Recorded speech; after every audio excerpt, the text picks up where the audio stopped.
रविजीहरुका पनि भाषा सफ्ट आएका छन्।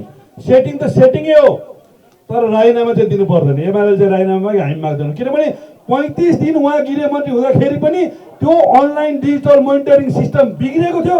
त्यो बनाउने कुरामा उहाँको ध्यान गएर उहाँ सशस्त्र प्रहरीको मेच हटाउने कुरामा जानुभयो। रासोपा सहँदैन, रासोपा गुण्डा पाल्दैन, रासोपा भ्रष्टाचारीहरूलाई पाल्दैन, कसैलाई संरक्षण गर्दैन। कसैले पनि गलत काम गरेको खण्डमा त्यसको संरक्षण हुँदैन, चाहे जतिसुकै महत्त्वपूर्ण होस्। अङ्कमालको त पुरै भएन। राष्ट्रिय स्वतन्त्र पार्टी आएपछि यी बेला बेलामा भेटिरहन्छन्, चोचोमोचो मिलाइरहन्छन्, कुरा मिलाइरहन्छन्, खबर गर्दैनन्, एक्लै एक्लै बस्छन्। केही त पक्कै छ नि, केही त पक्कै छ। त्यो जेसुकै होस्, हामीले कुनै पनि राजनीतिक दलका पुराना फोहोरहरूलाई, त्यो भारीलाई बोक्नुपर्ने आवश्यकता छैन। कुनै पनि कालखण्डमा भएका भ्रष्टाचारको छानबिन होस्। सरकारले सुरुवात गरेको छ, सङ्केत देखिएको छ, तर मैले केही दिन अगाडि भने जस्तै सुरुवात गर्दै छाड्दै गिजोल्दै गर्ने काम सरकारले नगरोस्। हामी चेतावनी पनि दिइरहेका छौँ, खबरदारी पनि गरिरहेका छौँ। तर कुनै पनि कालखण्डमा सुरुवात गरेको कामको यदि अन्त्यसम्म सरकार पुग्छ, जरोसम्म सरकार पुग्छ भने हामीलाई विरोधका लागि विरोध गर्नुपर्ने केही पनि आवश्यकता छैन। आज कतिपय नयाँ सत्य भन्नेहरू मैले अहिले पनि भने राजनीतिक अभियन्ताको रूपमा हामीलाई चुनौती दिन आइरहेका छन्। यिनीहरूले चुनौती दिन सक्लान् भन्ने मलाई लाग्दैन। यिनीहरूले हामीलाई टेलिभिजनमा चुनौती दिन्छन्, यिनीहरूले हामीलाई स्टन्टबाजी गर्न माइतीघर मण्डलमा चुनौती दिन्छन्, यिनीहरूले सदनले पनि अहिले स्टन्टबाजी गर्ने थलो बनाएका छन्, यिनीहरूले मन्त्रीमण्डल पनि स्टन्टबाजी गर्ने थलो बनाएका छन्।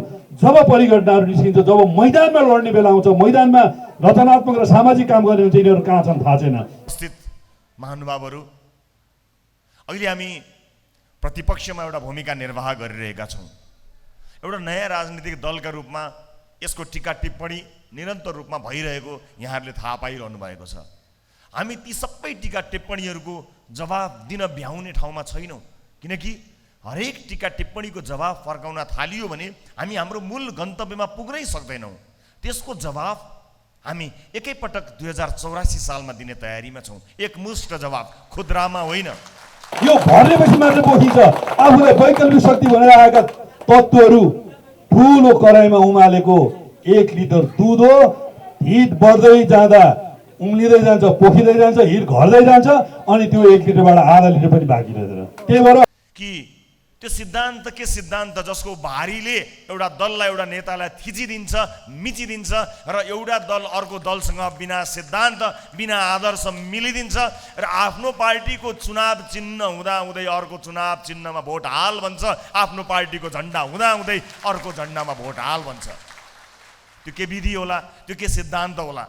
त्यो के सिद्धान्त होला? त्यो के विधि होला जसले नेतृत्व खराब हुँदा पनि त्यही पार्टीमा लागिरहनका लागि प्रेरित गर्छ? के सिद्धान्त होला त्यो? बालवाटार प्रकरणलाई कुन ढङ्गले आज छानबिन गरेर खोइँदैछ?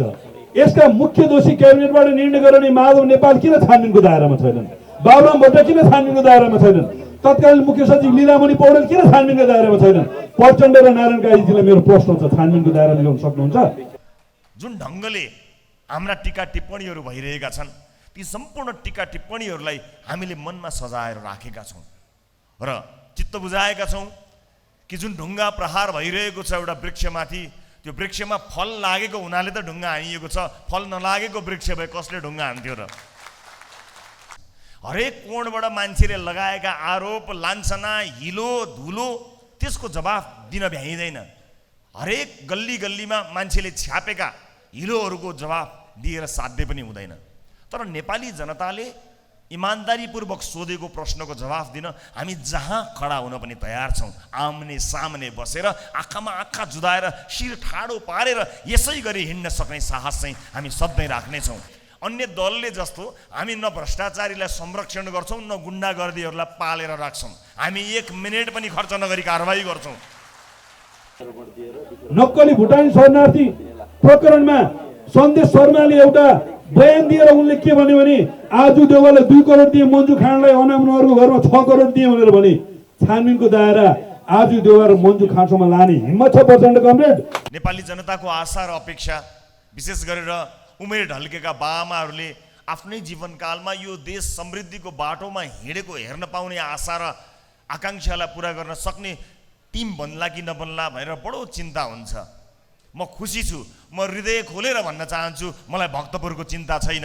यति दिग्गज मान्छेहरू यहाँ हुनुहुन्छ, मैले भक्तपुरको चिन्ता गरिनँ। भक्तपुरको चिन्ता र जिम्मा यहाँहरूलाई सुम्पिएको छु। मलाई भक्तपुरमाथि विश्वास छ, भक्तपुरले न्याय गर्नेछ, आफ्ना लागि होइन यो देशका लागि न्याय गर्नेछ, मलाई विश्वास छ।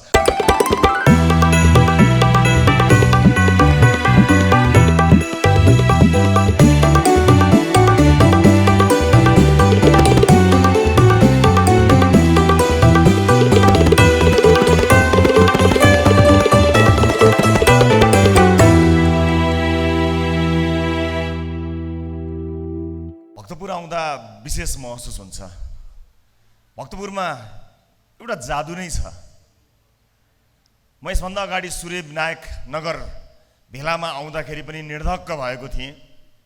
वाह, कति राम्रो आयोजना, कति सभ्य र भव्य उपस्थिति भनेर अत्यन्त धेरै प्रभावित भएको थिएँ।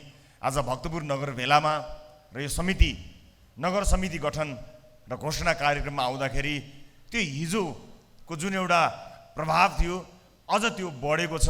म ढुक्क छु, म भक्तपुरप्रति निर्धक्क छु। मलाई धेरै ठाउँमा जब भेलाहरू आयोजना हुन्छन् र समितिहरू गठन हुन्छन् सधैँ चिन्ता लागिरहन्छ। नेपाली जनताले अत्यन्त आशा र भरोसाका साथ यो अभियानलाई हेरेको हुनाले हत्तपत्त निदाउन गाह्रो हुन्छ कि पार्टी कस्तो बन्ने होला, भेलाहरूले चुनेका साथीहरू कस्ता साथीहरू आउने होलान्, के तिनले नेपाली जनताको आशा र अपेक्षा, विशेष गरेर उमेर ढल्केका बाआमाहरूले आफ्नै जीवनकालमा यो देश समृद्धिको बाटोमा हिँडेको हेर्न पाउने आशा र आकांक्षालाई पुरा गर्न सक्ने टिम बन्ला कि नबन्ला भनेर बडो चिन्ता हुन्छ। म खुसी छु, म हृदय खोलेर भन्न चाहन्छु, मलाई भक्तपुरको चिन्ता छैन। यति दिग्गज मान्छेहरू यहाँ हुनुहुन्छ, मैले भक्तपुरको चिन्ता गरिनँ। भक्तपुरको चिन्ता र जिम्मा यहाँहरूलाई सुम्पिएको छु। मलाई भक्तपुरमाथि विश्वास छ, भक्तपुरले न्याय गर्नेछ, आफ्ना लागि होइन यो देशका लागि न्याय गर्नेछ, मलाई विश्वास छ। भक्तपुरवासीहरूमाथि न्याय हुनेछ, मलाई विश्वास छ। उपस्थित आमा बुवा दाजुभाइ दिदीबहिनीहरू, पार्टी निर्माणको क्रममा हामी गइरहँदा आम नागरिकहरूबाट जुन चिन्ता व्यक्त हुन्छ त्यसलाई लिएर हामीलाई लाग्छ कि कुन ढङ्गबाट हामी अगाडि बढ्नुपर्छ होला। यत्रो आशा र यत्रो भरोसा भर्खरै जन्मिएको एउटा पार्टीको काँधमा आउँदा कहिलेकाहीँ यो बोझले, यो आशाको बोझले हामीलाई थिच्ने त होइन भनेर डर लाग्छ। अनि जब तपाईँहरू जस्तो प्रबुद्ध मानिसहरू यो अभियानमा जोडिनुहुन्छ, विभिन्न पेसा र व्यवसायमा अब्बल साबित भएका मान्छेहरू पनि अब घरमा लुकेर होइन, घरबाट बाहिर निस्किएर घन्टी बजाउँदै निस्किनुहुन्छ। अनि त्यसपछि ढुक्क लाग्छ, अनि त्यसपछि आनन्द लाग्छ। उपस्थित महानुभावहरू, अहिले हामी प्रतिपक्षमा एउटा भूमिका निर्वाह गरिरहेका छौँ। एउटा नयाँ राजनीतिक दलका रूपमा यसको टिका टिप्पणी निरन्तर रूपमा भइरहेको यहाँहरूले थाहा पाइरहनु भएको छ। हामी ती सबै टिका टिप्पणीहरूको जवाब दिन भ्याउने ठाउँमा छैनौँ, किनकि हरेक टिका टिप्पणीको जवाब फर्काउन थालियो भने हामी हाम्रो मूल गन्तव्यमा पुग्नै सक्दैनौँ। त्यसको जवाब हामी एकैपटक 2084 सालमा दिने तयारीमा छौँ। एकमुष्ट जवाब, खुद्रामा होइन। अब हामी खुद्रामा जवाब दिन चाहँदैनौँ। जुन ढङ्गले हाम्रा टिका टिप्पणीहरू भइरहेका छन् ती सम्पूर्ण टिका टिप्पणीहरूलाई हामीले मनमा सजाएर राखेका छौँ र चित्त बुझाएका छौँ कि जुन ढुङ्गा प्रहार भइरहेको छ एउटा वृक्षमाथि, त्यो वृक्षमा फल लागेको हुनाले त ढुङ्गा हानिएको छ, फल नलागेको वृक्ष भए कसले ढुङ्गा हान्थ्यो र। आज मबाट सुरु भएको आक्रमण हाम्रा सांसदहरू र हाम्रा पार्टीका साथीहरूमा तारो बनाउँदै अगाडि बढेको छ। म चित्त बुझाउँछु र भन्छु, राष्ट्रिय स्वतन्त्र पार्टीमा त्यस्ता एक नेताहरू छन्, कतिलाई हानेर भ्याउनुहुन्छ, कतिलाई हानेर सक्नुहुन्छ। हामी त अगाडि बढिसकेका छौँ र जुन ढङ्गले पार्टी निर्माणको कामलाई अगाडि बढाएका छौँ, देशैभरिबाट जुन जागरण देखिएको छ, यो जागरण एउटा मान्छेका लागि होइन, एउटा पार्टीका लागि होइन। यो नेपाली जनताले स्वस्फूर्त रूपमा चाहेको, इच्छा गरेको आन्दोलन हो। यो एउटा यस्तो आन्दोलन हो जसले कुरूपता होइन सुन्दरता बोकेको छ। यो आन्दोलन नेपाली जनताले आफूले सुरुवात गरेको आन्दोलन हो। आन्दोलन भन्ने बित्तिकै, क्रान्ति भन्ने बित्तिकै बडो डरलाग्दो सुन्न आउँछ, तर तर हामीले गरेको यो क्रान्ति कहीँ कतै डरलाग्दो क्रान्ति छैन। यो त स्वस्फूर्त रूपमा नेपाली जनताले ब्यालेटबाट लोकतन्त्रलाई मानेर, लोकतन्त्रलाई विश्वास गरेर र नेपालको संविधानलाई केन्द्रमा राखेर सुरु गरेको यो आन्दोलन हो। हामी यसलाई टुङ्गोमा पुर्याएरै जान्छौँ। हामी व्यवस्थाप्रति वफादार रहँदै यसभित्रका केही शासकीय स्वरूपमा हाम्रा प्रश्नहरू त छन्, तर तिनलाई हामीले 2/3 ल्याएको खण्डमा कुन ढङ्गले कहाँ कहाँ सुधार गर्नुपर्छ त्यसलाई हेर्दै जाउँला। तर अहिले भने नेपाली जनताले लडेर रगत पसिना बगाएर ल्याएको यो व्यवस्थाप्रति वफादार हुँदै अगाडि बढ्ने हामीले योजना बनाएका हौँ। म एउटा उदाहरण दिन चाहन्छु। म व्यक्तिमा केन्द्रित भएर होइन। आज कयौँ मान्छेहरू भ्रष्टाचारको काण्डमा जेल गएका छन्। सुरुवात भएको छ। तपाईँ सम्झिनुहोस् त, ती मानिसहरू जो अहिले जेलमा छन् के लोकतन्त्र ल्याउनका लागि तिनले योगदान दिएका थिएनन् र? यो लोकतन्त्रका लागि तिनले जेल नेल भोगेका होइनन् र? तर यो लोकतन्त्रमा यति ताकत छ कि जसले लडेर ल्याएको थियो त्यसलाई पनि थुन्न सक्छ। यसको ताकतलाई हामीले नजरअन्दाज गर्नु भएन। आज यसका लागि योगदान दिने मान्छे मै नै हुँ, मैले नै ल्याएको हो यो लोकतन्त्र भन्नेहरूलाई पनि लोकतन्त्रभित्र नै विधिको शासन कायम भयो भने तिनलाई पनि कानुनी दायरामा ल्याउन सक्ने ताकत यो व्यवस्थामा छ। यसलाई पूर्ण रूपमा कार्यान्वयन गर्न त दिउँ। हामी यसलाई पूर्ण रूपमा कार्यान्वयन गर्ने पक्षमा छौँ। रासोपा के हो, यसको विचार के हो, यसको सिद्धान्त के हो, यसको नीति के हो भन्ने अनेक प्रश्नहरू आइरहेका छन्। म यति भन्न चाहन्छु कि त्यो सिद्धान्त के सिद्धान्त जसको भारीले एउटा दललाई, एउटा नेतालाई थिचिदिन्छ, मिचिदिन्छ र एउटा दल अर्को दलसँग बिना सिद्धान्त, बिना आदर्श मिलिदिन्छ र आफ्नो पार्टीको चुनाव चिन्ह हुँदाहुँदै अर्को चुनाव चिन्हमा भोट हाल भन्छ, आफ्नो पार्टीको झन्डा हुँदाहुँदै अर्को झन्डामा भोट हाल भन्छ। त्यो के विधि होला? त्यो के सिद्धान्त होला? त्यो के सिद्धान्त होला? त्यो के विधि होला? जसले नेतृत्व खराब हुँदा पनि त्यही पार्टीमा लागिरहनका लागि प्रेरित गर्छ। के सिद्धान्त होला त्यो? कम्तीमा पनि राष्ट्रिय स्वतन्त्र पार्टीमा लाग्नुभएका तपाईँ महानुभावहरू, यो पार्टीको सिद्धान्तको भारी तबसम्म मात्र बोक्नु होला जबसम्म तपाईँको काँध गनाउँदैन। हामी खराब भएका दिन सबभन्दा पहिला हामीलाई छोड्नु होला। म यति तपाईँलाई भन्न चाहन्छु। त्यति अधिकार लोकतन्त्रमा आम नागरिकको हुन्छ, पार्टीको शुभेच्छुकको हुन्छ, पार्टी सदस्यको हुन्छ। हामीलाई तपाईँको साथ आजीवनको हस्ताक्षर होइन, तबसम्मको साथ हो जबसम्म हामी नीति अनुसार चल्दछौँ, जबसम्म हामी विधि सम्बद्ध हुन्छौँ, जबसम्म इमान्दारीका साथ हामी काम गर्नेछौँ। इमान छोडेका दिन सबभन्दा पहिला तपाईँले हामीलाई छोड्नुपर्छ। त्यस कारणले यो कुरा यहाँहरूलाई म स्पष्ट पार्न चाहन्छु। हाम्रो पुस्ताको राजनीतिज्ञले तपाईँलाई जिन्दगीभरि साथ दिनुहोस् भन्दैन। हाम्रो पुस्ताको राजनीतिज्ञले तपाईँ कुनै राजनीतिक दलसँग आस्थावान हुनुहुन्छ भने आफ्नो दललाई चटक्कै माया मारेर पोकापुन्तरो बोकेर तुरन्त घन्टी बजाउँदै दौड्नुहोस् भन्दैन। तर हाम्रो पुस्ताको राजनीतिज्ञले यति चाहिँ भन्न सक्छ, तपाईँ जुनसुकै राजनीतिक दलमा भए पनि असल मान्छेलाई चुन्नु होला, राम्रा मान्छेलाई भोट हाल्नु होला। किनकि आम मतदाताको हातमा कुनै पनि देशको भविष्य हुन्छ, कुनै नेताको सनकमा देशको भविष्य लुकेको हुँदैन, जनताको विवेकमा देशको भविष्य लुकेको हुन्छ। त्यस कारणले हामी तपाईँको विवेकमा विश्वास गरेर राजनीतिक दल लिएर आएका छौँ।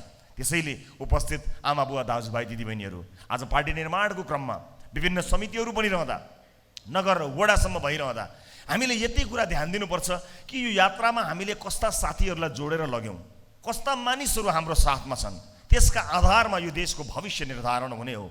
एकपटक त मान्छेले एउटा जस्तो सुकै मान्छे आए पनि घन्टी बजाउँदै आउँदा ल ठिकै छ, चिनेको त होइन, केही होइन, ल एकपटक त घन्टी होला, राम्रै होला भनेर भोट हालिदेलान्। तर खराब मान्छे चुनेर हामीले पठायौँ भने देशको हालत त्यही हुनेछ जुन हालत तपाईँ हामीले अहिले देखिरहेका छौँ। त्यसैले हामी असल नेतृत्वको खोजीमा जुटेका मानिसहरू हौँ।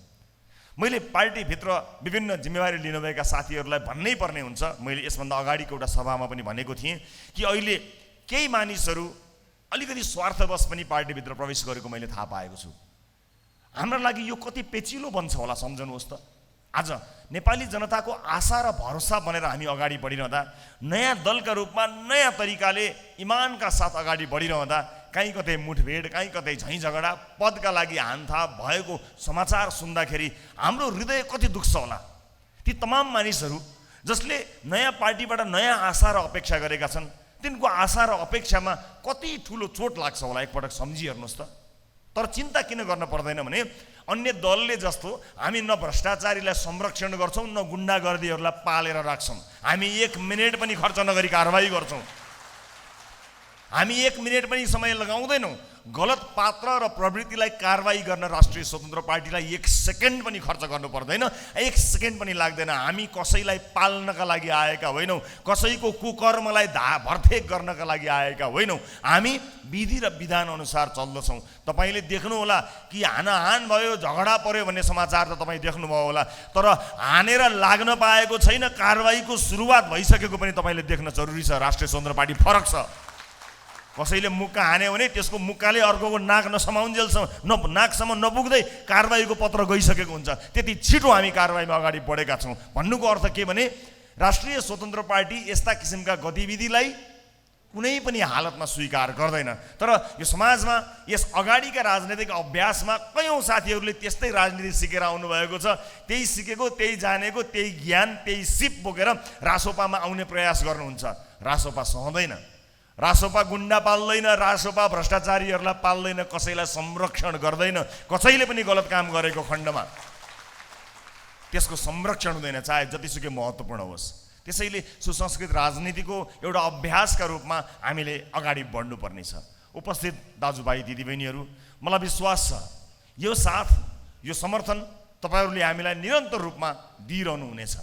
हाम्रो लागि एउटा चुनौतीको विषय बनेको छ। धेरैले भन्नुहुन्छ कि यो आशा, यो भरोसा र पार्टीको यो लोकप्रियतालाई 4 वर्ष कसरी धान्नु होला भनेर मलाई धेरैले भन्नुहुन्छ। अनि मैले भन्दै आएको छु, इमानको कसीमा खरो उत्रिएपछि नेपाली जनताले सही के हो गलत के हो भन्ने कुरा आफै थाहा पाउनेछन्। यतिखेर नेपाली जनतालाई हामीले दिने धेरै केही पनि छैन। न हामी केन्द्रमा सरकारमा छौँ, न हामी देशको बजेट यताउता गरेर तानतुन गरेर ठाउँ ठाउँमा लगेर बजेट ल्यायौँ नि भनेर निच दाँत देखाउन सक्ने अवस्थामा छौँ। न हामी प्रदेशमा छौँ, न स्थानीय निकायमा कोही हाम्रो प्रतिनिधि नै हुनुहुन्छ। हामीसँग के छ त? हामीसँग यो देशको भविष्य बदल्न सक्ने आँट छ, साहस छ, भिजन छ, दक्षता, क्षमता छ, एक इमान्दार मानिसहरू छन् र यो मुलुकलाई परिवर्तनको जबरजस्त युगमा लिएर जान सक्ने साहस, हिम्मत, साथ, भरोसा छ। त्यति साहस, आँट र भरोसामा हामी यो यात्रामा हिँडेका छौँ। यो यात्रामा बेइमानी हुने छैन, यो यात्रामा धोका हुने छैन, तर यो यात्रामा हामीलाई धुमिल्याउने प्रयास त प्रशस्त हुनेछन्। त्यतिखेर हामीलाई तपाईँको साथ चाहिन्छ। त्यतिखेर हरेक कोणबाट मान्छेले लगाएका आरोप, लान्छना, हिलो धुलो त्यसको जवाफ दिन भ्याइँदैन। हरेक गल्ली गल्लीमा मान्छेले छ्यापेका हिलोहरूको जवाफ दिएर साध्य पनि हुँदैन।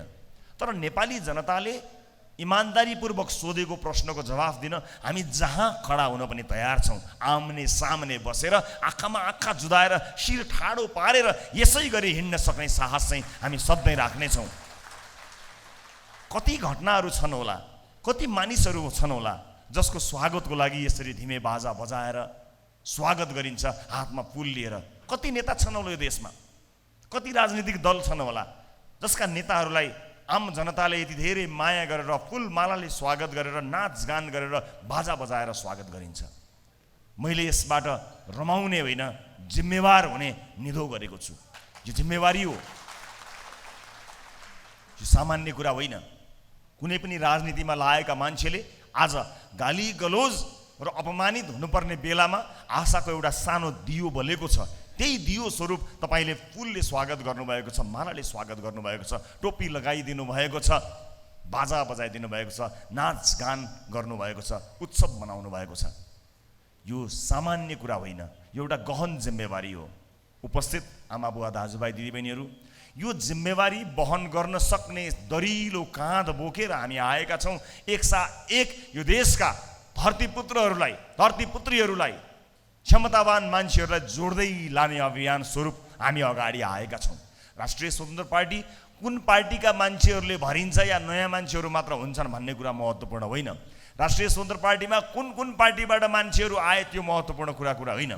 राष्ट्रिय स्वतन्त्र पार्टीमा इमान्दार मान्छेहरू कति जोडिए हाम्रो पहिलो दृष्टि त्यही मात्र हो। तपाईँको अर्को परिचय हामी खोज्दैनौँ, तपाईँको अर्को इतिहास हामीलाई त्यति सरोकारको विषय होइन। तर अब नयाँ इतिहास रच्नको निमित्त तपाईँ प्रतिबद्ध हुनुहुन्छ कि हुनुहुँदैन? राष्ट्रिय स्वतन्त्र पार्टी ढोकामा उभिएर तपाईँलाई यही प्रश्न सोध्नेछ। ढोकाबाट बाहिर गएर तपाईँको इतिहास खोतल्दै तपाईँ यस अगाडि कुन दलमा हुनुहुन्थ्यो, त्यहाँ के गर्नुभयो, कसो गर्नुभयो, राष्ट्रिय स्वतन्त्र पार्टीका लागि त्यति महत्त्वको विषय होइन। यद्यपि गलत राजनैतिक संस्कार बोकेर यस दलभित्र प्रवेश गर्न लाग्नु भएको रहेछ भने यसभित्रको विधिले तपाईँलाई हाम्रो यात्राबाट अलग्याउँछ, यसभित्रको विधिले तपाईँलाई हामीबाट छुट्याउँछ। यो निर्धक्क हुनुभए हुन्छ। हामीले त्यस किसिमको विधि राखेका छौँ पार्टीभित्र। तर सुरुवाती चरणमा जुन ढङ्गले देशैभरि विभिन्न साथीहरू आउने क्रम जारी भएको छ, अहिले हामी यसलाई निहालिरहेका छौँ। पार्टीभित्र भएका विभिन्न गतिविधिहरूमा हामीले प्राप्त गरेको चिन्ता सरोकार हामीलाई राम्रोसँग थाहा छ, हामीले बुझेका छौँ। तर पार्टी निर्माणको एउटा दुईटा चरणमा हामीले हिलो धुलो भेल सबै सहनु पर्ने हुन्छ। कोहीले हाम्रो पार्टीलाई चाहिँ खरे यो भेल हो यो भनेको पनि मैले सुनेको छु। त्यसमा चिन्ता नगर्नु होला।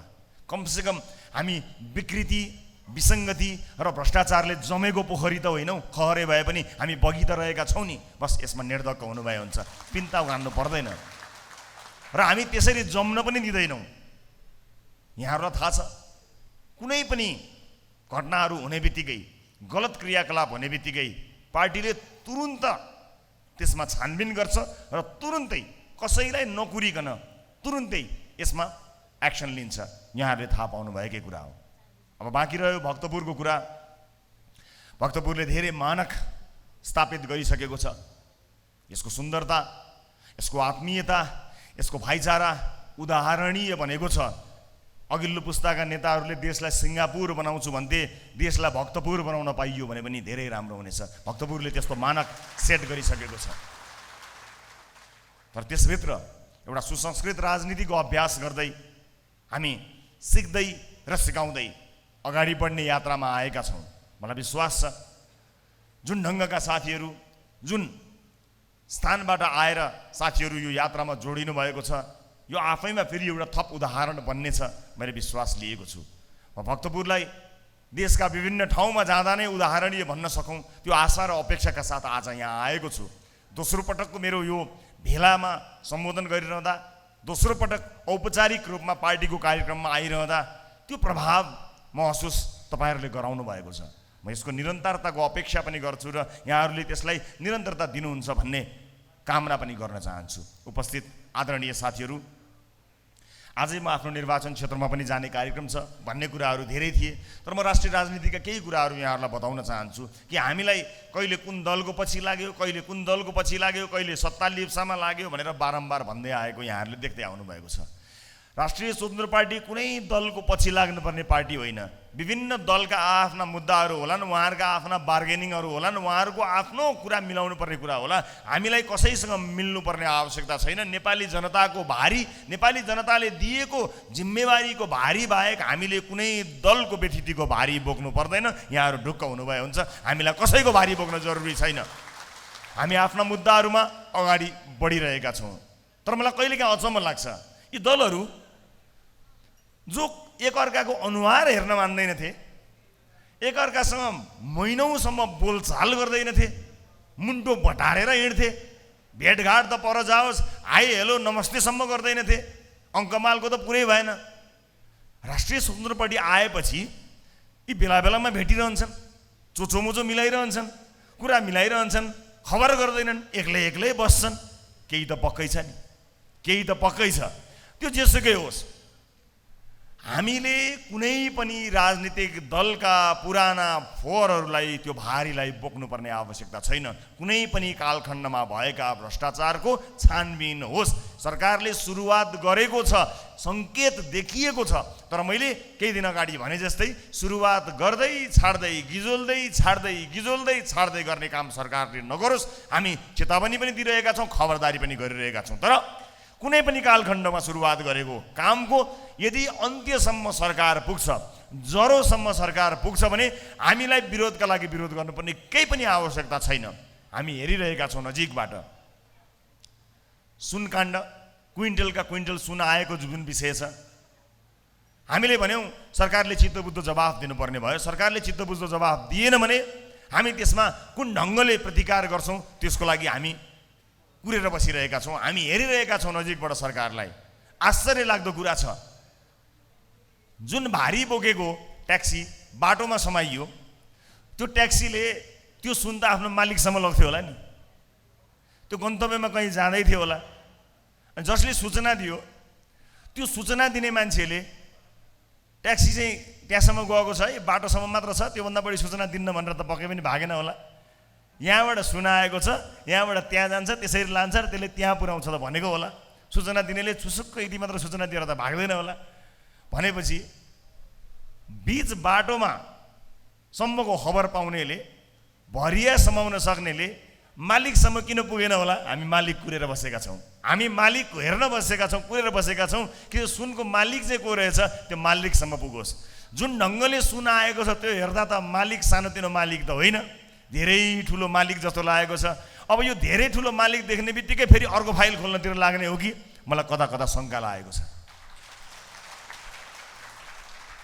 भन्नलाई चाहिँ हामीले ललिता निवास पनि खोल्यौँ, हामीले सुनकाण्ड पनि खोल्यौँ, हामीले नक्कली भुटानी शरणार्थी पनि खोल्यौँ भन्ने, अनि खोल्नको लागि खोल्ने, अनि फाइलका 2-4वटा पान्ना मात्र खोल्ने, पछिल्लो पान्नासम्म नपुग्ने काम त कतै सरकारले गरिरहेको छैन।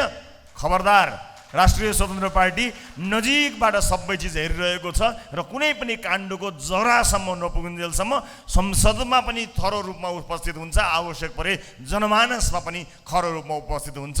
त्यसकारणले कुनै पनि दलले कुनै पनि किसिमका क्रियाकलाप गरेर यी कुराहरूलाई रोक्ने अथवा विषयान्तर गर्ने काम नगरून्। अहिले सरकारले गर्न सकेको रहेछ, राम्रै गरेछ भने सरकारलाई धन्यवाद दिनको लागि हामी तयार भएर बसेका छौँ। तर गर्न सकेनछ भने पनि नेपाली जनताले 2084मा हामीलाई कम्तीमा त्यति ठाउँसम्म पुर्याउन् जहाँ पुगेर हामीले एकल सरकार बनाउन सकौँ, हाम्रो नेतृत्वको सरकार बन्न सकोस्। र त्यस पछाडि बचाउनु पर्ने, लुकाउनु पर्ने न कोही मान्छे हामीसँग छन्, न कुनै काण्ड हामीसँग छ। हरेक मान्छे र हरेक काण्डको गहिराईसम्म पुग्ने क्षमता बोकेर आउनेछौँ। अन्त्यमा पार्टीलाई हामीले यो 4 वर्षमा अत्यन्त व्यवस्थित ढङ्गले अगाडि लिएर जानुपर्ने छ। त्यसको जिम्मेवारी तपाईँहरूको काँधमा छोडेको छु। मैले अघि नै भनिहालेँ, मलाई भक्तपुरप्रति विश्वास छ। कयौँ ठाउँहरूमा पुग्नुपर्ने छ जहाँ हाम्रो पार्टी पुगेको छैन। देशैभरि भ्रमण गर्नुपर्ने छ। पार्टी सञ्चालनको जिम्मेवारी, सङ्गठन विस्तार र निर्माणको जिम्मेवारी र संसदीय जिम्मेवारी लगायतका राष्ट्रिय अन्तर्राष्ट्रिय जिम्मेवारी तपाईँले मेरो काँधमा दिनुभएको छ। म इमान्दारिताका साथ त्यो जिम्मेवारी पुरा गर्न आएको छु। मेरो व्यक्तिगत माग मुद्दा केही पनि छैन। मैले जनताको मागलाई नै आफ्नो माग र जनताको मुद्दालाई नै आफ्नो मुद्दा बनाएर हिँडेको छु। हिजो सञ्चारकर्मी हुँदा तपाईँसँग गरेको बाचा मैले बिर्सिएको छैन। हिजोका दिनमा सामाजिक न्यायका पक्षमा लड्दा, अप्ठ्यारो परेका नागरिकको मद्दत गर्दा गरेका काम पर्याप्त नभएका कारणले, एउटा क्यामेरा र माइक्रोफोनको ताकतले मात्र पर्याप्त नहुने भएको कारणले यो यात्रामा तपाईँहरूको साथ लिएर अगाडि आएको छु। हिजो जुन इमानका साथ काम गरेको थिएँ, त्यो इमानमा म कतै डग्नेवाला छैन। न म कसैसँग डराउनेवाला छु, न म कसैसँग झुक्नेवाला छु, न कसैले मलाई लोभ्याउन र किन्न सक्नेछ। म तपाईँलाई यति विश्वास दिलाउन चाहन्छु। आज यहाँ घोषणा हुने नेतृत्वले बस यति भनिदियोस् कि म कसैसँग झुक्दिनँ, म कसैसँग डराउँदिनँ, नेपाली जनताका सामु बाहेक यो शिर कसैसँग झुक्ने छैन, यति भनिदियोस्। म आज घोषणा हुने यहाँको समितिबाट यही अपेक्षा गर्न चाहन्छु। आज घोषणा हुने समितिसँग म यति अपेक्षा गर्न चाहन्छु कि कुनै पनि मान्छेले नोटको बिटो बोकेर मलाई किन्न सक्ने छैन। कुनै पनि मान्छेले कुनै पनि डर, त्रास, धम्की देखाएमा म डराउनेवाला छैन। आजको नेतृत्वले मलाई यति भनिदियोस्, मलाई त्यति भए पुग्छ, म त्यति भए पुग्छ। आजको नेतृत्वले मलाई यति भनिदियोस् कि यो पार्टीको जिम्मेवारीका लागि मैले यो पद आज लिएको छु, घोषणा भएको छु। तर मभन्दा असल, मभन्दा जान्ने र मभन्दा इमान्दार र मभन्दा क्षमतावान भिजनरी मान्छे आएको दिन म मेरो पद त्यो मान्छेका लागि 1 सेकेन्डमा छोड्न सक्दछु, म त्यति त्याग गर्न सक्दछु। यति भनिदियोस्, मलाई पुग्छ। म यति अपेक्षा गर्छु। म भक्तपुरसँग धेरै अपेक्षा गर्दिनँ, म यति अपेक्षा गर्छु र मलाई थाहा छ यो अपेक्षा पुरा हुनेछ। अन्त्यमा पार्टीमा लाग्नुभएका कयौँ साथीहरू इमान्दारीपूर्वक लाग्नु भएको छ र केही मानिसहरू हुनुहुन्छ होला जसले पार्टीको लोकप्रियतालाई फाइदा लिने मात्र सोच्नु भएको पनि हुनसक्छ होला। म तपाईँलाई स्पष्ट पार्न चाहन्छु, राष्ट्रिय स्वतन्त्र पार्टीमा अहिले कोही पनि उम्मेदवार हुनुहुन्न। जो कोहीले पनि आफूलाई उम्मेदवार मयु भन्नुभएको छ उहाँहरू उम्मेदवार होइन। म आफै पनि उम्मेदवार अहिले भइसकेको छैन। 4.5 वर्षको निर्वाचनमा कोही पनि पार्टीमा उम्मेदवार होइन। आजको दिनमा कसैले आफूलाई भित्र लुकेर वा खुलेर उम्मेदवार मयु भनेर घोषणा गरिरहेको छ भने त्यो गलत हो। पार्टीको प्रणाली छ, विधि छ। यो पार्टीले उम्मेदवार भनेर कसैलाई पनि टीका लगाउँदैन। यसले प्रारम्भिक निर्वाचन गर्छ। भक्तपुरलाई को चाहिन्छ भन्ने कुरा केन्द्रमा बसेर मैले वा कसैले टीका लाउने होइन। भक्तपुरको नेता भक्तपुरले छान्छ। भक्तपुरसँग मात्र त्यो अधिकार छ, कसैसँग त्यो अधिकार छैन। किनकि भक्तपुर कस्तो बनाउनुपर्छ भन्ने कुरा भक्तपुरवासीलाई मात्र थाहा छ। त्यसकारणले पार्टीको यो विधि र विधानभित्र रहनु होला। कसैले पनि म त भविष्यको मेयर हुँ, म त भविष्यको वडाध्यक्ष हुँ, म त भविष्यको यो क्षेत्रको प्रतिनिधि हुँ भनेर कसैले पनि आज घोषणा गरिरहनु भएको छ भने त्यो प्रत्यक्ष होस्, लुकेर होस्, खुलेर होस्, त्यो गलत छ। र कसैले पनि नोटको बिटो खल्तीमा बोकेर 100,000 जनाको चाहिँ मैले सदस्यता बनाइदिन्छु भनेर हिँडिरहेको छ भने पार्टीका लागि सबभन्दा घातक मान्छे तिनै मान्छेहरू हुन् जसले भोट किन्नका लागि आजैदेखि कसरत गरिरहेका छन्। त्यस्ता मान्छेहरूलाई पार्टीले चिनेको छ, खालि नचिने चाहिँ गरेको मात्र हो। मुख खोलेर भन्न पो भएको छैन, तर कसलाई थाहा छैन? सबैलाई थाहा छ। त्यसैले यो सामान्य कुरा होइन साथी हो। नेपाली जनताले एउटा युग कुरेर मनमा एउटा आशाको दियो बालेका छन्। खबरदार नोटको बिटो बोकेर कसैले पनि त्यो दियोलाई निभाउने काम नगरोस्। प्रभाव पार्न खोजेर डराएर, तर्साएर, धम्काएर र केही मान्छे बोकेर मात्र कसैले पनि यो आशाको दियोमाथि यसलाई फुक्ने काम कसैले पनि नगरोस्। मलाई विश्वास छ भक्तपुर सबैभन्दा बढी सचेत छ। तैपनि मैले पार्टी सभापतिका हिसाबले र एउटा जिम्मेवारी लिएका हिसाबले यति खबरदारी त मैले गर्नै पर्छ। मिठो कुरा त गर्दै गरौँला, अलिकति तितो कुरा त गर्नै पर्छ। त्यसैले स्वार्थवश पार्टीमा आउनुभएका र म यो अबको उम्मेदवार या मैले नै गर्ने हो अब भनिरहनुभएका साथीहरू, म तपाईँलाई यति मात्र भन्न चाहन्छु, हुन सक्नुहोला तपाईँ नै बन्नुहोला, तपाईँ नै उम्मेदवार हुन सक्नुहोला, तर पार्टीले त्यसको विधि बनाएको छ। भक्तपुरलाई त्यो छान्ने अधिकार छ। भक्तपुरमा जसले नेताको चाकडी होइन जनताको सेवा गर्छ त्यसैलाई भक्तपुरले छान्छ। मलाई भक्तपुरको विवेकमा विश्वास छ। मलाई भक्तपुरको विवेकमा पूर्ण रूपमा विश्वास छ। भक्तपुर अब आफ्नो नेतृत्व छान्नका लागि तयार छ। बस त्यही एउटा विवेकको प्रयोग गरियोस्, म यति नै भन्न चाहन्छु। र फेरि पनि आजको यो कार्यक्रममा यहाँहरूले मलाई यो अवसर दिनुभयो, साथीहरूसँग यति कुरा राख्ने अवसर दिनुभयो, त्यसका लागि म धेरै धेरै धन्यवाद दिन चाहन्छु। राष्ट्रिय राजनीतिका ठुल्ठुला मुद्दामा हामी त्यति अलमल लिएका छैनौँ। हामी त यो मुलुकको मार्गचित्र कोर्नको निमित्त प्रतिबद्ध भएर गाउँ गाउँमा, ठाउँ ठाउँमा, टोल टोलमा जान्नेलाई छान्ने अभियान बोकेर हिँडेका छौँ। यो अभियानमा यहाँहरूको साथ, समर्थन र हौसला हामीलाई निरन्तर प्राप्त भइरहोस्, यही अपेक्षा गर्न चाहन्छु। र फेरि पनि आज घोषणा हुन गइरहेका सम्पूर्ण पदाधिकारी साथीहरूलाई इमान्दारी बाहेक अरू केही पनि हुने छैन तपाईँको हृदयमा भन्ने आशा र अपेक्षा राख्न चाहन्छु। र यो भव्य सभ्य कार्यक्रम आयोजना गर्नुहुने पार्टी पङ्क्तिका सम्पूर्ण साथीहरूलाई हृदयदेखि धेरै धेरै धन्यवाद दिँदै म आफ्नो भनाइ यहीँ टुङ्ग्याउँछु। सबको जय होस्, जय घन्टी। नगर कमिटी अन्तर्गतको वडा नम्बर 1 को गागल फेदीले पनि आफ्नो वार्षिक कार्यक्रमको आजै शुभारम्भ गर्दैछ। यो शुभारम्भ समारोहलाई भव्य ढङ्गले सम्पन्न गर्नको निमित्त संविधान सभाका अध्यक्षज्यू, नेकपा एमालेका उपाध्यक्षज्यू, नेपालको राजनीतिको एउटा शालीन व्यक्तित्व, एउटा विधि, प्रक्रिया, नीति, सिद्धान्त र विचारलाई आत्मसात गर्दै नेपालको राजनीतिलाई नेतृत्व गरिरहनुभएका व्यक्तित्व कमरेड सुभाष चन्द्र नेमाङज्यू आज प्रमुख अतिथिको रूपमा आउनुभएको छ। म उहाँलाई हार्दिक अभिवादन र हार्दिक स्वागत गर्न चाहन्छु। इन्चार्जको रूपमा यो नगर कमिटीमा आउनुभएका मेरा सहयोगदा नारायण शिरवाजी आउनुहुन्छ। विशेष गरेर यो वृक्षारोपण कार्यक्रमको परियोजनाकार यस वडाका वडा अध्यक्ष मुकुन्द गजुरेलज्यू, जो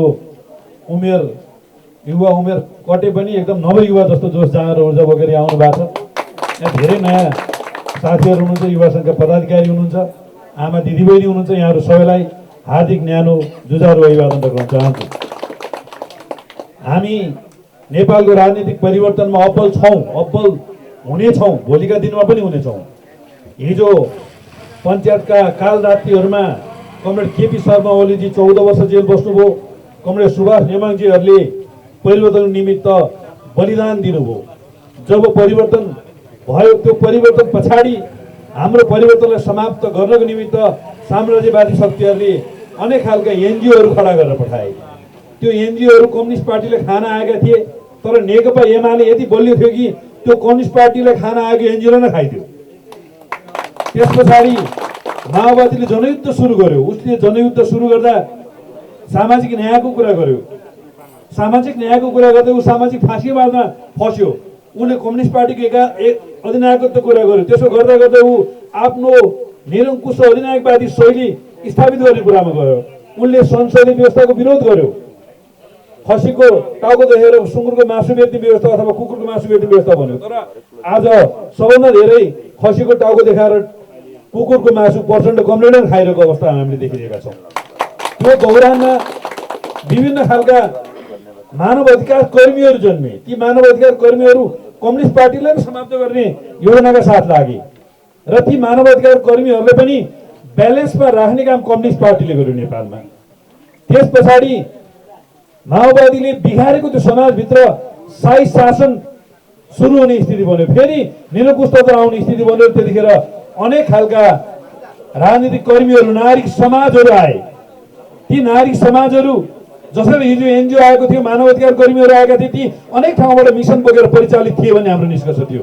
ती राजनीतिक कर्मीहरूले यो सबै राजनीतिक दललाई हामीले सपारेको भन्थे, यिनीहरूलाई सबले हामीले व्यवस्थित गरेको भन्थे। यद्यपि ती सबैका कार्यक्रमहरूमा हामी गइदिन्थ्यौँ। आज त्यो चरण पनि पार भएको छ।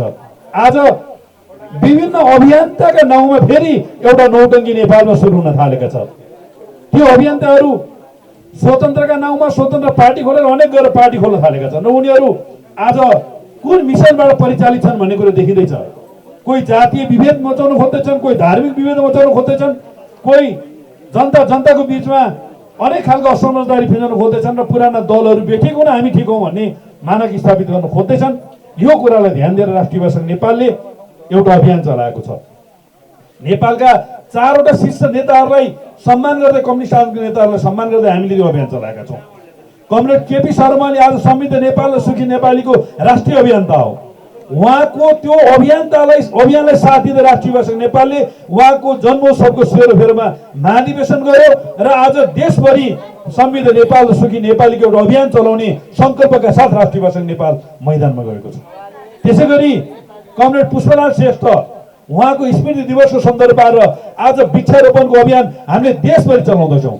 नेपालको इतिहासमा हाजिर जवाब प्रतियोगितामा कण्ठ गर्नुपर्ने विषय के हो भने नेपालमा सबभन्दा धेरै वृक्षारोपण गर्ने संस्था कुन हो भने नि त्यो राष्ट्रिय युवा सङ्घ नेपाल हो। यो कुरा तपाईँले नोटिस गरेर राख्दा हुन्छ। अहिले हाम्रो अध्यक्षजीले भन्नुभयो हिजो हामी जङ्गललाई दाउराको रूपमा प्रयोग गर्थ्यौँ, जङ्गललाई हरियालीको रूपमा प्रयोग गर्थ्यौँ, सौन्दर्यको रूपमा प्रयोग गर्थ्यौँ, जङ्गललाई अक्सिजन दिने एउटा चाहिने उत्पादन क्षेत्रको रूपमा प्रयोग गर्थ्यौँ। आज परिस्थिति फेरिएको छ। हामी जङ्गललाई दाउराको रूपमा प्रयोग गर्दैनौँ। अब हामी जङ्गललाई बहुआयामिक ढङ्गले प्रयोग गर्न चाहन्छौँ। अब हामी जङ्गललाई जनताको आय स्रोतसँग जोड्न चाहन्छौँ। अब हामी जङ्गललाई जङ्गलमा रहेका जङ्गली जनावरहरूको संरक्षण गर्ने थलोको रूपमा हामी प्रयोग गर्न चाहन्छौँ। त्यही भएर अब जङ्गलमा हामी फलफुलका बोटहरू रोप्दैछौँ, फुलका बोटहरू रोप्दैछौँ। यसको ब्युटिफिकेसनलाई हामी ध्यान दिँदैछौँ। जङ्गली जनावरलाई खानेकुरा उत्पादन हुने ठाउँमा हामी रोप्दैछौँ। अब गागल फेदीका आमा दिदीबहिनीहरू मिलेर जुन उपभोक्ता समिति तपाईँले बनाउनु भएको छ, अब तपाईँको जङ्गलमा एभोकाडोका बोटहरू हुनेछन्, ओखरका बोटहरू हुनेछन्, जडीबुटीका खेतीहरू हुनेछन्। यो कुराले तपाईँहरूको उत्पादन आय स्रोतलाई जोडिनेछ र जङ्गली जनावरहरू बँदेल, मृग अथवा बाँदर आएर हाम्रो बालीनाली जुन नष्ट गरिरहेको छ त्यसको विकल्पको रूपमा उनीहरूले जङ्गलमै खानेकुराको शुभारम्भ हुन्छ। जङ्गलमै पानी रिचार्ज पोखरीहरू खोलिनेछन्, पानीका चिजहरू पनि त्यही उत्पादन हुनेछ। यो मोडालिटीमा वृक्षारोपणलाई हामी लान चाहिरहेका छौँ। गागल फेदी नेकपा एमाले यसो संरक्षण गर्छ, राष्ट्रिय युवा सङ्घ नेपालले यसो संरक्षण गर्छ र यो शहीद पार्क पनि हो। आज रोपिएको यो वन क्षेत्रलाई अब युवा वनको उपमा दिएर, युवा पार्कको उपमा दिएर यसलाई संरक्षण गर्नु तपाईँ हामी सबैको दायित्व हो। यो कुरामा हामी सबै लागौँ, हामी सबै लाग्नेछौँ। काहीँ कतै युवा सङ्घको केन्द्रीय नेतृत्वले ध्यान दिएर भने पनि युवा सङ्घ यहाँ पनि छ, यत्र तत्र सर्वत्र छ नेकपा एमाले, यत्र तत्र सर्वत्र छ युवा सङ्घ नेपाल। त्यसो हुनाले गागल फेदीको नगर कमिटी र वडा नम्बर 1 को युवा सङ्घले यसको टोटल व्यवस्थापनको जिम्मा लिन्छ, पार्टीसँग छलफल गरेर अगाडि बढ्छ र पर्यो भने प्रदेश तह र केन्द्रीय तहका कमिटीले पनि यसले घचघचाउँछ। यो कुरा म तपाईँलाई अनुरोध गर्न चाहन्छु। अब हामी मनमोहन अधिकारीलाई सम्झिन चाहन्छौँ। मनमोहन अधिकारीले सम्झेर युवा सङ्घको बाँकी अभियान, अब हामी स्वास्थ्य शिविरहरू सञ्चालन गर्ने, रक्तदानहरू सञ्चालन गर्ने, श्रम शिविरहरू सञ्चालन गर्ने, विकासका एउटा पर्यवेक्षी नेता मदन भण्डारीले हामी के अरे मनमोहनलाई सम्झिन चाहन्छौँ। हामी मदन भण्डारीको जन्म जयन्ती जेठ 3 के अरे स्मृति दिवस जेठ 3 गतिबाट राष्ट्रिय युवा सङ्घ नेपालले 4 महिना अभियान सुरु गरेको छ। यो देशमा अब 4 लाख सदस्यहरू वितरण गर्ने युवा सङ्घको अभियान छ। यो देशका वडा र टोल कमिटीसँग युवा सङ्घको सङ्गठन निर्माण गर्ने राष्ट्रिय युवा सङ्घ नेपालको अभियान छ। राष्ट्रिय युवा सङ्घ नेपालको सदस्यता 1000, 2000, 5000 रुपियाँ जम्मा 100 रुपियाँमा हामी दिनेछौँ र राष्ट्रिय युवा सङ्घ नेपालको सदस्य हामी जसले पनि बाँड्दै हिँड्ने छैनौँ। कतिपय दलहरूले अहिले सदस्यता जसले पनि बाँड्दै हिँडेका छन्। अब हामी देख्छौँ केही समय पछाडि ती दलका सदस्यहरू कोही पाकेटमा राम्रो समाएका छन्। अस्ति मात्र हामीले देख्यौँ सुदूरपश्चिममा त्यो दलको अध्यक्षले पत्रकारलाई अपहरण गरेर कुटेको घटना हामीले सुन्यौँ। हामीले रूपन्देहीमा त्यो दलका सदस्यहरू एक आपससँग लडेको देख्यौँ। अब हामी राष्ट्रभक्तहरूलाई, देशभक्तहरूलाई, जनवादीहरूलाई र प्रगतिशील युवाहरूलाई मात्र सहायता बाँड्छौँ। कम्युनिस्ट पार्टीको सहायता त्यति सस्तो छैन जो पार्टीलाई बाँड्नको निमित्त। अर्जेन्टिनामा म्याराडोना जब एउटा चर्चित खेलाडी थिए, जब उनी वर्ल्ड कप जितेर गए अर्जेन्टिना, त्यहाँको सरकारले उहाँलाई सम्मान गर्यो। त्यस पछाडि अब तपाईँ के लिन चाहनुहुन्छ त उहाँले भन्नुभयो मलाई कम्युनिस्ट पार्टीको सहायता चाहिन्छ। कम्युनिस्ट पार्टीको सहायता त्यति सही छैन। अहिले हाम्रो पार्टीले होलसेलमा सहायता दिने प्रणाली खारेज गरेको छ। व्यक्तिलाई भेट्ने र सहायता रिन्यू गर्ने प्रचलन ल्याएको छ। यसो गर्दा हाम्रो सहायता 70% को हाराहारीमा रिन्यू भयो। केही मिडियाले हल्ला गरे एमालेको सहायता घट्यो। एमालेको सहायता घटेको होइन, एमालेको सहायता हामीले घटाएको हो। हिजो मोटो बोसो लागेको, प्रेसर भएको, सुगर भएको, अनेक खालका समस्या भएको सदस्यहरू हाम्रो पार्टीमा थियो भने आज तन्दुरुस्त, बोसो घटेको, सुगर नलागेको, प्रेसर नभएको, औषधि खान नपर्ने, देश गरिब जनताको बिचमा जान सक्ने संस्था हामीले बनाएका छौँ। युवा सङ्घ नेपालले पनि त्यही संस्था बनाउँछ। आज कतिपय नयाँ शक्ति भन्नेहरू मैले अहिले पनि भने राजनीतिक अभियन्ताको रूपमा हामीलाई चुनौती दिन आइरहेका छन्। यिनीहरूले चुनौती दिन सक्लान् भन्ने मलाई लाग्दैन। यिनीहरूले हामीलाई टेलिभिजनमा चुनौती दिन्छन्, यिनीहरूले हामीलाई स्टन्टबाजी गर्न माइतीघर मण्डलमा चुनौती दिन्छन्, यिनीहरूले सदनले पनि अहिले स्टन्टबाजी गर्ने थलो बनाएका छन्, यिनीहरूले मन्त्रीमण्डल पनि स्टन्टबाजी गर्ने थलो बनाएका छन्। जब परिघटनाहरू निस्किन्छ, जब मैदानमा लड्ने बेला आउँछ, मैदानमा रचनात्मक र सामाजिक काम गर्ने हुन्छ, यिनीहरू कहाँ छन् थाहा छैन। अहिले युवा सङ्घ नेपालले देशव्यापी वृक्षारोपण चलाइरहेको छ। आफूलाई वैकल्पिक शक्ति भन्नेहरू कुन कुनामा लुकेर बसेका छन् हामीले देखा छैनौँ। यिनीहरू त्यही सोसियल मिडियामा मात्र छन्। त्यही भएर सोसियल मिडियाले उचालेको शक्ति भनेको हामी बच्चा छँदाखेरि बुवा आमाले भन्नुहुन्थ्यो भरेर पोख्नुपर्छ बाबु, उम्लेर पोखिनु हुँदैन। दुध उम्लिन्छ र पोखिन्छ, चामल धान भरिन्छ अनि झुसी भएपछि काटेर पोखिन्छ। नेकपा एमाले त्यही धान हो, त्यही चामल हो, यो उम्लेर पोखिँदैन, यो भरेपछि मात्र पोखिन्छ। आफूलाई वैकल्पिक शक्ति भनेर आएका तत्त्वहरू ठुलो कराईमा उमालेको 1 लिटर दुध हो। हिट बढ्दै जाँदा उम्लिँदै जान्छ, पोखिँदै जान्छ, हिट घट्दै जान्छ अनि त्यो 1 लिटरबाट आधा लिटर पनि बाँकी रहँदैन। त्यही भएर यस्ता चिजहरूले फिजाएका भ्रमहरू, प्रदूषणहरूको विरुद्ध राष्ट्रिय युवा सङ्घ नेपालले स्वच्छता, राजनीतिक स्वच्छताको एउटा अभियान र स्प्रे गर्ने एउटा अभियान पनि सँगसँगै लानेछ, लग्नेछ र एमालेलाई गलत ढङ्गले, भ्रमित पार्ने ढङ्गले जुन खालको भूमिका आइरहेको छ त्यसलाई सशक्त प्रतिरोध गर्छ। 1-2टा मात्र म उदाहरण दिन्छु, प्रमुख अतिथिको धेरै समय छैन। बालुवाटार प्रकरणलाई कुन ढङ्गले आज छानबिन गरेर खोइँदैछ, यसका मुख्य दोषी क्याबिनेटबाट निर्णय गराउने माधव नेपाल किन छानबिनको दायरामा छैनन्? बाबुराम भट्ट किन छानबिनको दायरामा छैनन्? तत्कालीन मुख्य सचिव लीलामणि पौडेल किन छानबिनको दायरामा छैनन्? प्रचण्ड र नारायण काजीजीलाई मेरो प्रश्न छ, छानबिनको दायरामा ल्याउन सक्नुहुन्छ? नक्कली भुटानी शरणार्थी प्रकरणमा सन्देश शर्माले एउटा बयान दिएर उनले के भन्यो भने आजु देवाललाई 2 करोड दिए, मन्जु खानलाई अनामनहरूको घरमा 6 करोड दिए भनेर भने। छानबिनको दायरा आजु देवा र मन्जु खानसम्म लाने हिम्मत छ प्रचण्ड कमरेड, हिम्मत छ नारायण काजी कमरेड? अनि भुटानी शरणार्थी नेता टेकनाथ रिजालले के भन्यो भने प्रचण्ड प्रधानमन्त्री भएको बेलामा मलाई टोपबहादुर रायमाझी सहित बस्यो र तपाईँले यसको छानबिन गर्नुहोस्, के अरे तपाईँले सब मिलाउनुहोस् भन्नुभयो प्रचण्डले।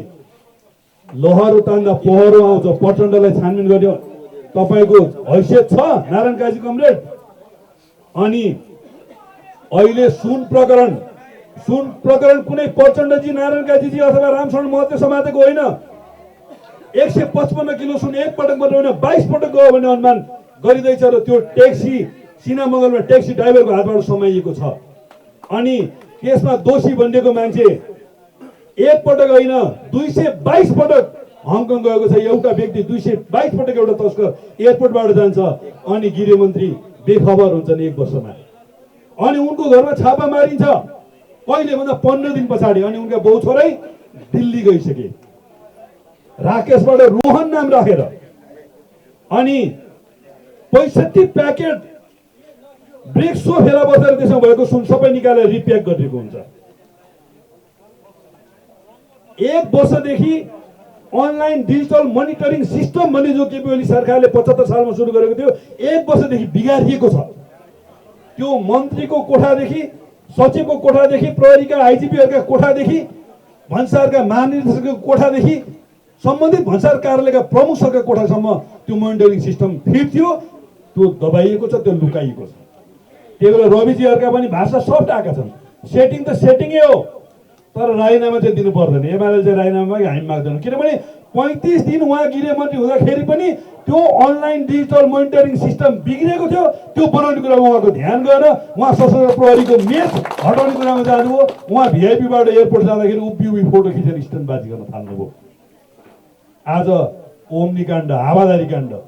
कोभिडको बेलामा हामीले औषधि किन्दाखेरि केही महँगो औषधि खरिद गर्यो भने ओम्नीसँग कुनै कारोबार बसेन, बैंकको भरौटी जफत भएको छ, त्यस्ता काण्ड उचाल्ने। अनि यही तपाईँको गोकर्णेश्वर नगरपालिकामा भएको यति होल्डिङ्सले जुन गोकर्ण रिसोर्ट भाडामा 25% त्यसलाई रिनो गर्यो भने यति काण्ड भनेको छ। एक एमाले आरोप लगाएका काण्डहरू हामी छानबिन गर्न तयार छौँ। तर नेपाललाई पाकिस्तान बनाउने, आफू सत्तामा हुँदा प्रतिपक्षीहरूमाथि हिलो छाप्ने जुन ढङ्गले प्रचण्ड र नारायण काजी जान खोज्दैछन्, म प्रचण्ड र नारायण काजीले भन्छु सिसाका घरभित्र बसेर अर्कालाई ढुङ्गा हान्ने प्रयत्न नगर्नुहोस्। लडाकु प्रकरणमा 4 अर्ब घोटाला गरेर हामीले उजुरी गर्यौँ। 4 अर्ब होइन 21 अर्ब भने बाबुराम भट्टराईले। अनि ई सिगरेट भन्छ चुरोट खान छुटाउनेलाई, चुरोट जस्तै एउटा प्रविधि। 45 किलो सुन ई सिगरेटबाट ल्याइयो र त्यसमा माओवादीका नेता मोहराको एकचोटि होइन 133 पटक त्यो तस्करसँग फोन कनेक्सन भएको छ र उनका बाउ छोरा त्यसमा लागेका छन् भनिन्छ। जनार्दन शर्माले बजेटको सेटिङबाट सीसीटीभी फुटेज काटेर सेटिङ गरेका छन्। यी सबै फाइल खोल्दै जाने हो भने मलाई लाग्छ माओवादीका 90% मान्छे जेल पर्नेछन्। काङ्ग्रेस के छ? काङ्ग्रेस त बिचरा बोल्नै सक्दैन।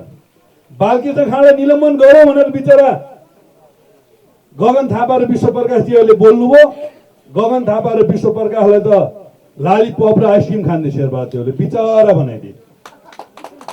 किनभने भ्रष्टहरूलाई संरक्षण गर्नुपर्छ भन्ने पार्टी यो मुलुकमा कुनै छ भने त्यो नेपाली काङ्ग्रेस हो भन्ने कुरा पुष्टि भएको छ। काङ्ग्रेसका पूर्व गृहमन्त्री अल टोटल भ्रष्टाचारको केसमा जेल थुनिएका छन्। अनि काङ्ग्रेसका नेवी सङ्घका र तरुण दलका कार्यकर्ता बिचरा 122 किलोको माला लिएर जान्छन्, जसरी खुमबहादुर खड्कालाई गिरफ्तार हुँदाखेरि लिन गए। नेकपा एमाले नैतिकताको आधारमा अर्थमन्त्रीलाई राजीनामा दिलाउने पक्षमा छ। किनभने हिजो केशरबहादुर विष्ट जो पञ्चायतका शिक्षा तथा खेलकुद मन्त्री थिए, 45 सालमा जुन ढङ्गले रङ्गशालामा खेलकुद हेरिरहेका दर्शकहरूको हावा उरिरहँदै आयो त्यतिखेर राजीनामा दिए। त्यो नैतिकता त बरु पञ्चायतका शासकहरूसँग पनि रहेछ नि। शेरबहादुर तामाङ कानुन मन्त्री थिए केपी ओली सरकारको। बङ्गलादेशमा एमबिबिएस पढेका विद्यार्थीको सन्दर्भमा उनले बोलेका सामान्य विवादका कारण राजीनामा दिए। गोकुल बास्कोटा सेक्युरिटी प्रेसको सन्दर्भमा कतिपय व्यक्तिहरूले उहाँको भोइसलाई गलत ढङ्गले प्रयोग गरेको कारणले उहाँले राजीनामा दिनुभयो। मेरो बारेमा छानबिन गर, म जुनसुकै पनि छानबिनको दायरामा उभिन तयार छु भन्ने ढङ्गले राजीनामा दिए। आज त्यो नैतिकता माओवादीका कुन नेतासँग छ? त्यही भएर जनार्दन शर्माले राजीनामा दिनुपर्छ, प्रकाश महतले राजीनामा दिनुपर्छ। यो 155 किलो सुन प्रकरणमा उहाँहरूको सेटिङ छ। किनभने जुन दिन त्यो सुन भित्रेको छ त्यो दिन भन्सारको महानिर्देशक बिदामा छन्, डिआइजी बिदामा छन्, सबै बिदामा छन्। यसबाट बुझ्यो सेटिङ छ। यदि सेटिङ छैन र मानौ उहाँहरूको दोष छैन भने पनि नैतिकताको आधारमा राजीनामा दिनुपर्छ। यो आन्दोलनले सदनभित्र छ, यो आन्दोलन सडकभित्र जानेछ र राष्ट्रिय भाषा नेपालले रचनात्मक र सृजनशील अभियानहरू चलाउँदै राजनीतिक अभियान पनि चलाउनेछ र राष्ट्रिय युवा सङ्घ नेपाल सडकको बाघ सङ्गठन हो। आज बाघ दिवसको अवसरमा म यहाँहरू सबैलाई हार्दिक शुभकामना दिन चाहन्छु र नारायण काजीको रायनाम माग गर्दै मसाल जुलुस निकाल्ने राष्ट्रिय युवा सङ्घ नेपालले जस्तो सुकै सशक्त आन्दोलन पनि गर्न सक्छ भन्ने कुरा त अहिलेका सरकार पक्षलाई चेतना भया। यति कुरा म राख्न चाहन्छु र फेरि पनि प्रमुख अतिथिज्यूलाई विशेष धन्यवाद व्यक्त गर्दै यो कार्यक्रममा सहभागी हुनुभएका सबै साथीभाइलाई धन्यवाद दिँदै मेरो भनाइ टुङ्ग्याउँछु। हस्त धन्यवाद।